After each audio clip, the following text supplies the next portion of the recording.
de parole et d'action. Et des fois, il y a un écart entre les deux.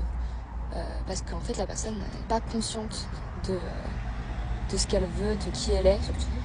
Et du coup, elle va faire des concessions, des compromis. Donc normalement, si la relation est saine, les personnes vont communiquer, les personnes vont se mettre d'accord, mais en fait, la personne qui pense vouloir quelque chose, elle n'est pas alignée, et du coup, les paroles et les actions ne correspondent pas, ne coïncident pas. Ça, c'est une autre raison pourquoi les relations ne fonctionnent pas aujourd'hui et ne fonctionnent pas depuis très longtemps. Sans parler d'être full guéri, tout ça, c'est pas une obligation, je pense, parce qu'on peut apprendre à guérir ensemble si les deux personnes font le travail. Sinon, ça marche pas. Et là, cette fois, ça va concerner plus les relations amoureuses qui font qu'elles vont pas pouvoir continuer. Ça va être, outre les relations toxiques, les relations où il y a une personne qui a une emprise sur une autre, ou des pervers narcissiques, ou qu'importe la manipulation derrière, etc. Qu'importe, ça peut être la malhonnêteté, ça peut être l'intérêt, l'égocentrisme, tout ce qui va dans cette sphère-là de relation. C'est que les personnes, en fait, elles se sentent pas bien elles-mêmes.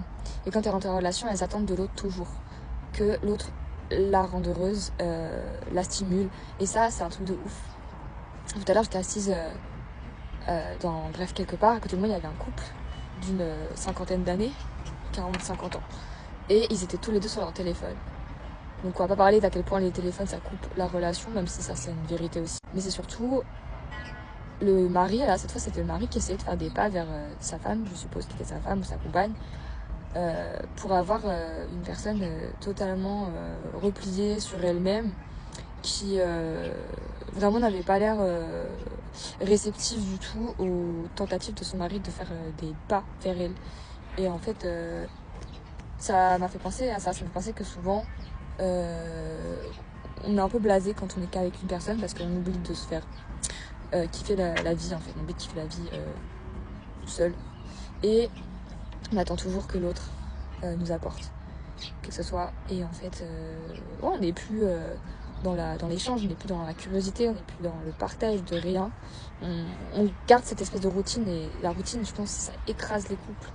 Il y a un manque de nouveauté, un manque d'intérêt, un manque de kiffance de la vie, en fait, qui s'installe. Donc voilà, pour moi, ce qui fait que les relations se terminent. Si vous avez d'autres idées, n'hésitez pas à me les dire en commentaire. Ah, et j'ai oublié de le rajouter dans ma vidéo, mais je vais le rajouter là du coup. Un peu comme dans la vidéo où je parle des amitiés et pourquoi celles-ci se finissent, c'est que c'est pareil, les deux n'essayent pas de se rejoindre au milieu, de faire des concessions saines en fonction de leurs propres valeurs. Souvent, tu as une personne qui va faire toutes les concessions et tu as une autre qui va dicter les règles. Au lieu que ça soit, on met les règles tous les deux et on construit un futur ou un avenir ou un présent ensemble. Et du coup, ça, on peut le rapprocher quand même vachement des relations toxiques.